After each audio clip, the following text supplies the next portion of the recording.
क्या बात है दूल्हे राजा।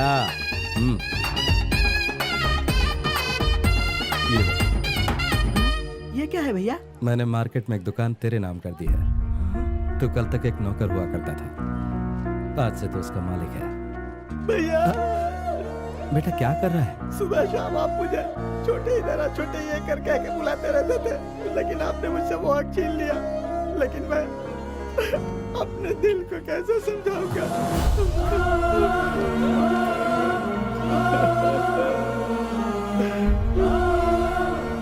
तो जा जा। भैया आप बहुत महान हैं। हमारे साथ रहने वालों का ख्याल हम रखेंगे तो ऊपर बैठा भगवान हमारा भी ख्याल रखेगा।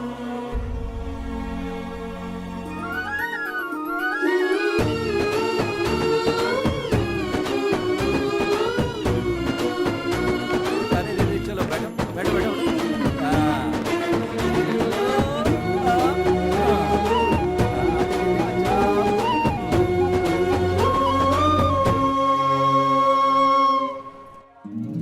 ये काम अर्जेंट होना चाहिए। तुम्हें वहां पर जल्दी जाना है और देकर लौटना है।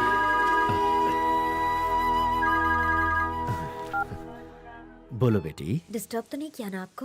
ऐसा कुछ नहीं है बेटा, मंदिर का काम चल रहा है। पापा, बचपन से लेकर अब तक मैं जो भी करना चाहती थी सब कुछ करने दिया, आपने कभी नहीं रोका मुझे। लेकिन जैसा तय हुआ था आप ही मेरी शादी का फैसला करेंगे। पापा, यहाँ मुझे कोई पसंद आ गया है।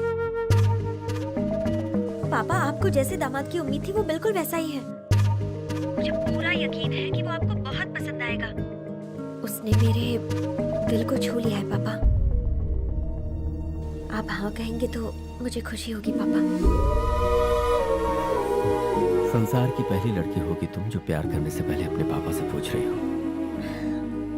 उसे मेरे पास ले आओ, मैं उससे मिलना चाहता हूँ। मैं उसे जरूर आपसे मिलाऊंगी। क्या बात है, जैसे लड़कियां अपनी सहेलियों के साथ रहती हैं उसी तरह आप हमें जीप में दोस्त बना कर ले जा रहे हैं। क्या बात है, आपने गाड़ी यहाँ क्यों रोक दी भैया? ये तो गोपी देवी है। उसने मुझे आज यहाँ बुलाया है, कुछ खास बात करना चाहती है। चलो बहुत ही अच्छी बात है, उसके साथ का सारा खेल ही खत्म कर देता हूँ। अभी क्या करें? अब तो भगवान ही कुछ करेंगे।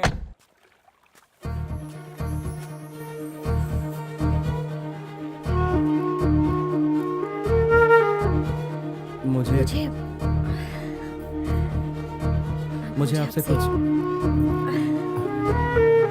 मुझे आपसे कुछ कहना है।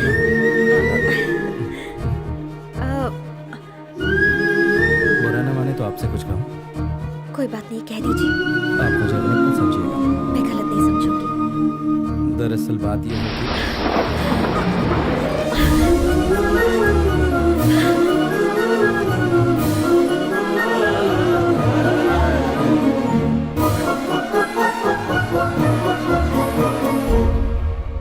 आपसे मोहब्बत है मुझे। और आपको?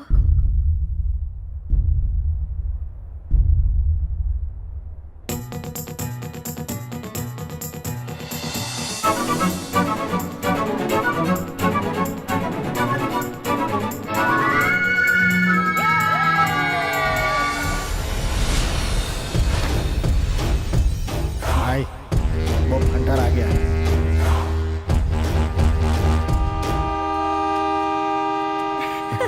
भैया भाभी को साथ में दुल्हन बना कर ही लाना।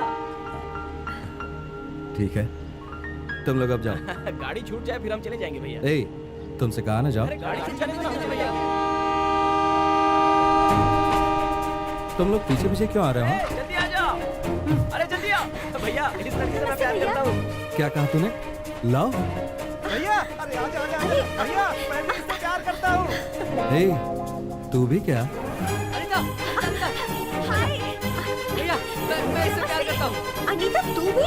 अच्छा भैया आप और भाभी कहने के बाद हमारी भी शादी करवा देना। कितने बदमाश हैं। कुछ ही दिनों में इन्हें प्यार भी हो गया, देखा? क्यों, तुम्हें प्यार नहीं हुआ?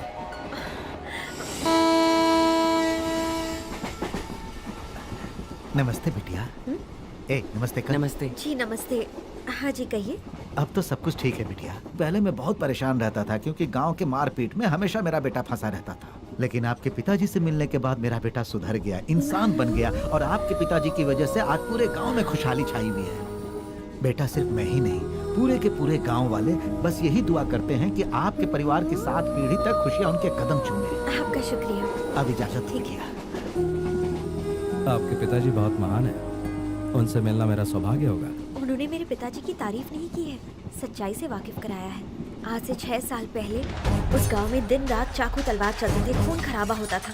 मेरे पापा ने वहाँ सुलह करवाई। गांव वालों ने उनकी बात इसलिए मानी क्योंकि वो लोग उनकी इज्जत करते थे। मेरे पापा ने उन्हें हिंसा का रास्ता छोड़ अहिंसा अपनाने की सलाह दी, लेकिन मेरे भैया मेरे पापा के उसूलों के विरुद्ध थे। मैं पूरे गांव में शांति लाना चाहता हूँ और तुम हथियार लेकर दंगा फसाद पर तुले हो। क्या करूं, लातों के भूत बातों से नहीं मानते पिताजी। हथियार उठाना पड़ता है। कभी सोचा है बिन माँ की बच्ची का क्या होगा अगर तुम्हें कुछ इस हो गया बात को लेकर मेरे पापा और भैया में घर पर हर रोज झगड़ा होता था। एक बार हमारे और पड़ोसी गांव के झगड़े के बीच हमारे गांव का एक आदमी जख्मी हो गया। तब भैया गुस्से में आकर तलवार लेकर निकल पड़े। पापा ने उन्हें रोकने की बहुत कोशिश, बहुत की खबर नहीं।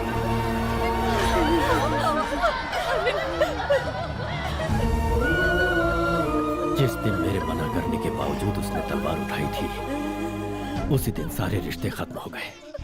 उस खूनी की लाश को इस चौखट पर मत लाना, सीधे शमशान पहुंचा दो। तेरा बाप तुझे छोड़कर चला गया, तुझे अकेला छोड़कर। भैया हम उनकी लाश गिरा देंगे भैया। रुक जाओ। इसकी तरह और कितनों को यतीम बनाओगे? इस जमीन पर अगर एक भी बूंद खून की गिरी तो मैं अपनी जान दे दूंगा। जाइए आप लोग। उस दिन मेरे पापा की बातें सुनने के बाद गांव में ना कोई हथियार उठाता है, ना ही मारपीट करता है। पापा ने गांव वालों को प्यार से जीना सिखाया, मिलकर सुख दुख बांटना सिखाया उनको। आप बिल्कुल उनके जैसे हैं।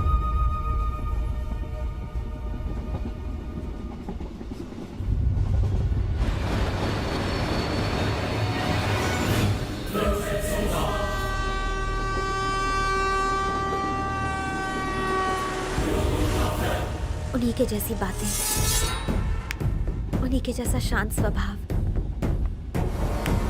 उनके जैसा सब्र।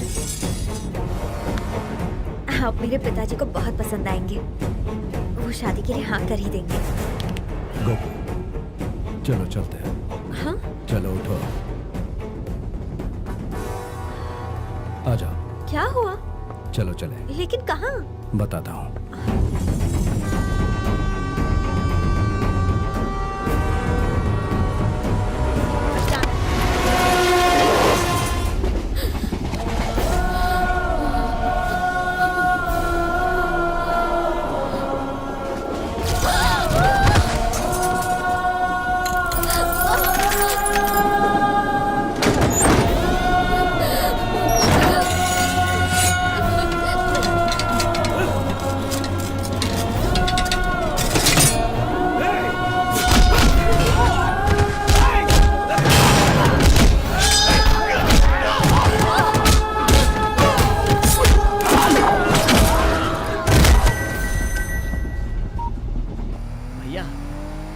नाराज तो नहीं है ना?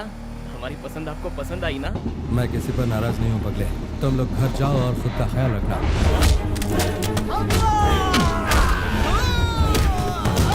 भैया भैया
होता है